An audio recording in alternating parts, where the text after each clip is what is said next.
Россия готова оформить гарантии безопасности вывоза украинского зерна, но когда и если Киев согласится разминировать свои порты? Это заявление главы нашего МИДа. Сергей Лавров сегодня в Анкаре встречался с турецким коллегой Мевлютом Чавушоглу. Обсуждали широкий круг тем, но украинская проблематика – одна из основных в повестке. Каковы перспективы переговорного процесса между Москвой и Киевом? Как вообще Россия и Турция оценивают текущую ситуацию на земле?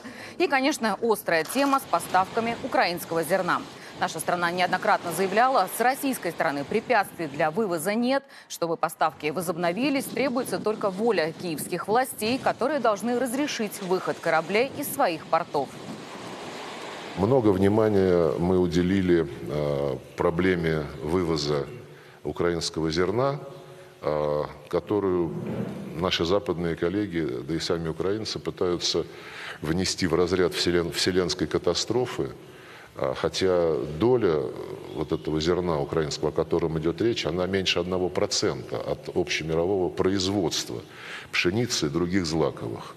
Поэтому какого-либо отношения к продовольственному кризису эта нынешняя ситуация с украинским зерном не имеет. Мы очень ценим, тем не менее, усилия наших турецких друзей, которые ищут пути разблокировать ситуацию и вывести и зерно из украинских портов, и дать выйти из этих портов иностранным судам, которых там несколько десятков, и которые там, в общем-то, используются в качестве заложников, по большому счету.